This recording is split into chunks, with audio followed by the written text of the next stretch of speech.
Stop. Put down the salad, cancel your 6 a.m. gym session. I'm about to tell you everything you need in order to lose weight during the great lock-in. What if I told you that the woman who loses over 30 pounds in the next 120 days does the opposite of what you're doing? She eats more food, walks less intensely, and spends more time doing absolutely nothing. Stay with me because I'm about to share with you a 4-step system that flips everything on its head and the secret identity shift that makes losing weight feel effortless instead of exhausting.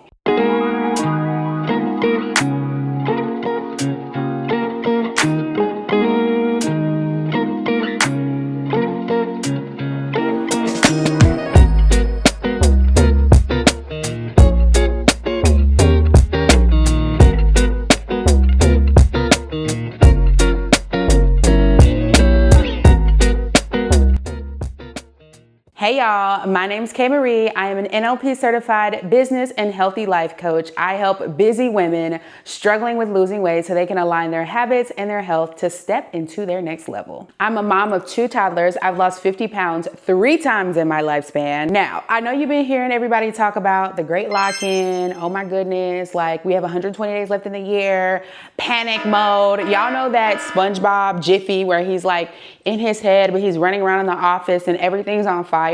That's what's happening right now across the world. Women are realizing, oh my goodness, we only have 120 days left in 2025. It's time to lock in. Some of us have gained and lost all year. I totally get that. I did the same thing. I've lost 50 pounds 3 times in my lifespan. How is that possible if you haven't lost 150 pounds? Because I lost 50, I gained it. I lost 50, I gained it, and then I lost another 50. Now we're here, and I can give you all the goods of how you can maximize this next 120 days to lose 30 pounds and keep it off. I'm actually really excited to start this lock-in because I have 3 races that I'm training for.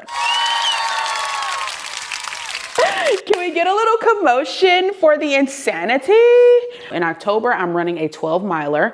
In November, I am running a half marathon on Thanksgiving Day. And then in December, I am running my first ever marathon. So let's talk about locking in. I have another video on my channel that talks specifically about discipline and building that motivation to stay disciplined. So I will link that somewhere in this video if you want to go watch that. Or if you have, like I said, questions, you can leave them in the comment section below. I have my notes in my phone. It's 4 steps and you add on a step each month. So you're going to spend month 1 doing step 1. And then month 2, you're going to layer on step 2. So month 2, you're going to be doing step 1 and step 2. And then in month 3, you're going to be doing step 1, step 2, step 3. In month 4, you're going to be doing step 1, step 2, step 3, step 4. Okay, so you are going to layer this on.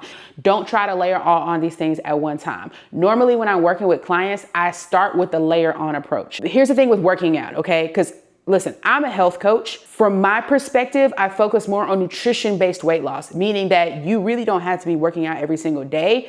It's really about the food for me as a coach. The thing with working out and going into these intense workout plans, like I see people doing like 30-day challenges and 6-week challenges by personal trainers, is that when you work out more, your body needs more nourishment, okay? And you are going to be hungry. So if you do not have the food part of this journey figured out, or you still have very heavy food triggers, it's gonna be really hard for you to get results going into a training plan with a personal trainer that does not talk about food and does not focus on what is your relationship with food. So let's go ahead and get into these steps. So step number 1 is feeding your metabolism. You have to eat 3 solid meals, 2 snacks a day. So that's 5 times. Preferably, if you can make those snacks protein focused or protein heavy, you're probably going to get a better result. You're going to be able to hold on to more muscle if you eat more protein. Even if you're not lifting, okay? Even if you're not lifting, you will hold on to more muscle if you're feeding your muscle, which is the protein. Also, it takes more energy for your body to break down protein. So even if you're not working out, if you eat more protein, your metabolism is going to be higher because your body's having to put out more energy in order to burn that. Does that make sense? These are little tricks. Like these are little tricks that it's like, I didn't work out today, but I stayed in my caloric deficit and I ate high protein. So my body is still burning more calories than if I would have not done those things. Also, for those 2 snacks that are protein focused, if you can make them plant-based protein, that's going to be better. I like to use an unflavored protein. Now, this is not plant-based. This is made from obviously meat, but it's made from the organs of the meat. Very minimal products in it. It's not very processed. And as you'll see, it's unflavored, which means even less ingredients, okay? The ingredients is literally whey protein concentrate. Like, you want to get as close to the whole food, the natural, as possible. And what I really love about Heart and Soil is that this protein is actually made from the organs of the animal. So you're getting the portion, if you're going to have meat, you're getting the portion of the meat that has the most amount of vitamins and nutrients and things that your body needs in it. So because this is unflavored, this I can add to any of my smoothies. Also, what I really like about this is that you can add this into meals. So if I'm cooking spaghetti and when I'm cooking my sauce, I can add this in. If I'm cooking Alfredo and I'm cooking my sauce, I can add this in. If I'm making a chicken noodle soup and I'm doing the broth, okay, a little bit of chicken, right?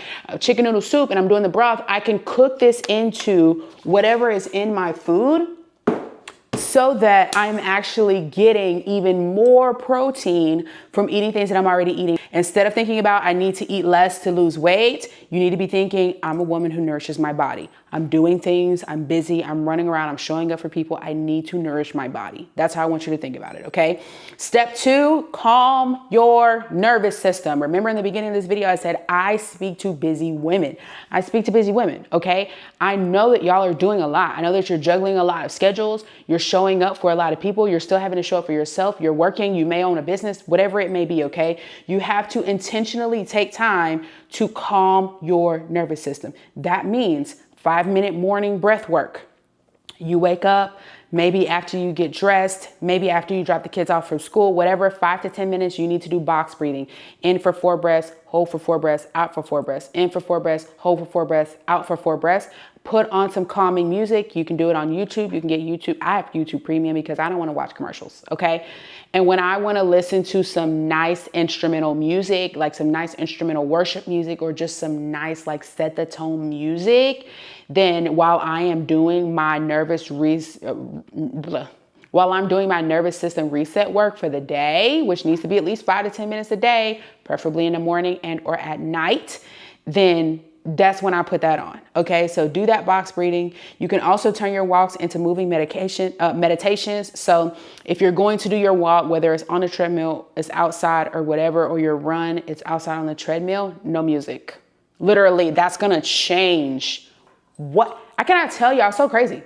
Like, not having any music and no podcast and just going outside and taking a walk or going outside and running for the same 45 minutes that you're supposed to do for your exercise is going to help you clear your mind and reset your nervous system so much. Okay. And preferably, I know you're going to take your phone, but preferably not looking at your phone either. Like, literally just be in the moment, just be mindful, just focus on your breathing, focus on one foot in front of the other. Cortisol is a hormone. So if your cortisol is high, you are affecting your body in other ways internally that food can't really fix. Like, you need to relax in order to lower your cortisol, okay? There are certain things that you can consume that lowers your cortisol, but the reason why you can consume those things and your cortisol is lower because when you consume those things, you relax. So like, for example, you can sniff lavender and your cortisol, like if you sniff lavender every day for 30 days, you're going to feel more relaxed. So obviously your cortisol is gonna lower. So like when you see like products and things like that saying this lowers your cortisol, it's not that you're drinking it and it's lowering your cortisol. It's drinking it and you're relaxing, which is then lowering your cortisol.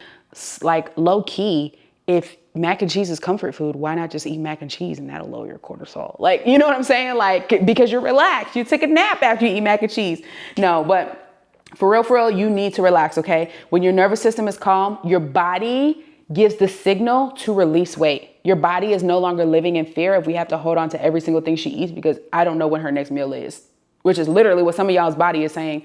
We don't know when our next meal is. Hold everything. Like, that's what your body is saying, okay? And I use that voice when I talk to my clients. So the old way of thinking is I don't have time to relax versus your new way of thinking is going to be I'm a woman who makes her peace a priority. Your peace needs to be a priority and it needs to be intentional. Whether you feel stressed or you don't feel stressed, or you admitting that you're stressed or you're not admitting that you're stressed, set a timer and alarm for that 10 minutes in the morning and that 10 minutes at night to do that breath work, okay? Or do it during your walk. Step 3 Become the woman who chooses food that loves her back, okay? Listen to the signals that your body is sending you. Please, okay? Listen to the signals that your body is sending you.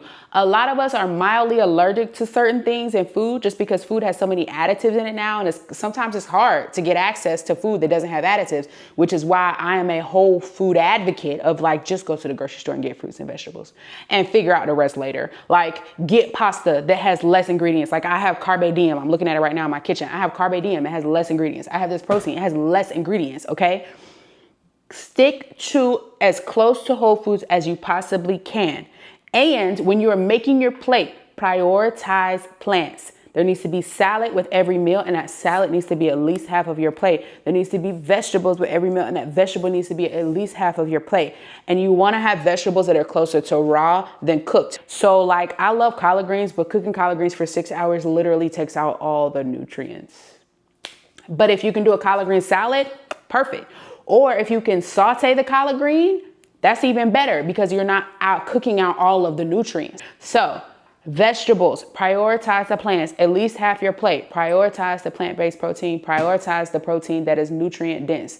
This is okay because it's nutrient dense protein. I actually really love this stuff because it makes it a lot more convenient and easier to get the protein in because it's unflavored. It's not like, oh, it's vanilla, I can only eat it in a milkshake. Like, no, it's unflavored, put it in anything. Step number 4. This is step number 4. Become the woman who has already transformed. This is the identity shifting work that you will not get from a personal trainer. This is the identity shifting work that you will not get from a dietitian. This is the identity shifting work that you are not going to get from your doctor who's giving you a GLP-1. No shade to any of those people. I love all of those professionals. I believe that they're all necessary to your journey. I've had all of them, okay? Not the GLP-1s, but I've had all of them, okay? I had an appetite suppressant that was medicated. So it's kind of close. But you need to have a coach. Your journey is going to be a lot easier. You are going to experience more of a transformation because when you are attempting to lose weight, for 99% of the people that I meet who say, I want to lose weight. Oh my gosh, I saw your weight loss journey. How did you do it? It's not just the weight that they're seeking, and it's not just the weight that you're seeking.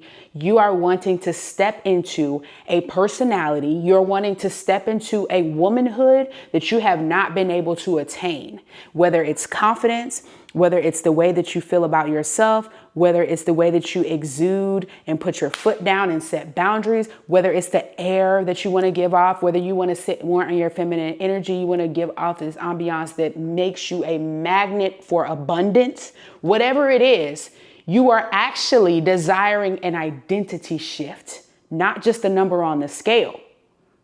If you were just want a number on the scale, you could just save money and go get a BBL or go get, not even a BBL, you just go get liposuction, like lipo 360 and walk out of there, like local anesthesia. You know what I'm saying? Like it would be a lot easier. But you're doing this, and a lot of you want to work out, you want to get active, you want to eat healthy, you want to have a healthier home, not just for you, but also for your kids, because you are desiring an identity shift. And it's time that you come to the realization, oh my gosh, let me start thinking about this a little bit deeper than just calories in versus calories out, because that's not my journey. It's not everybody's journey. So you need a morning identity affirmation. You need weekly body appreciation practice. You literally need to stand in the mirror and tell yourself, I look good. I'm amazing. I feel awesome. I'm doing this for myself. You literally have to speak life into yourself. The same way you would speak life into your best friend if they came to you and said, hey, I want to lose weight, but I'm really struggling with like becoming the woman that I want to be right now instead of waiting until I'm older and wishing I would have done it sooner. Like, what would you tell her? Tell yourself that. You have to plan like the new you. Meal prep, movement, self-care. These are now non-negotiables. It's not a task that's on my Sunday to-do list and whether it gets done or not, whatever. No, you have to prioritize.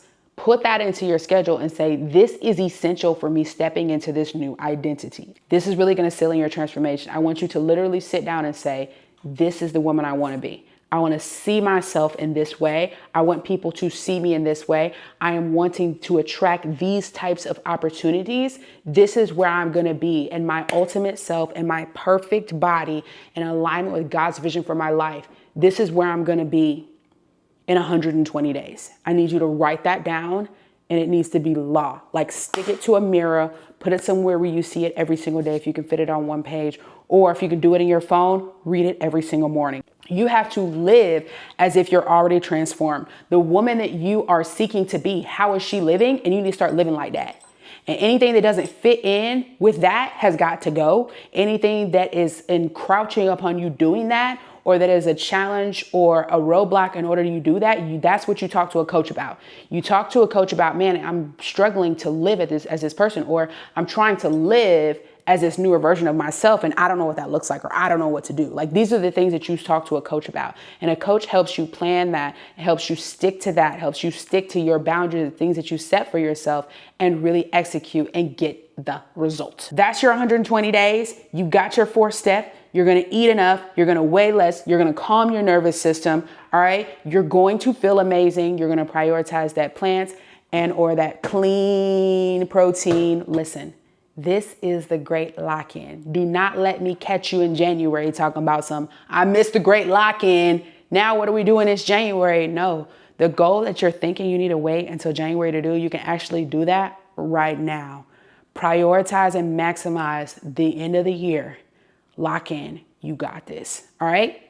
I'll see y'all in the next video. Bye, y'all.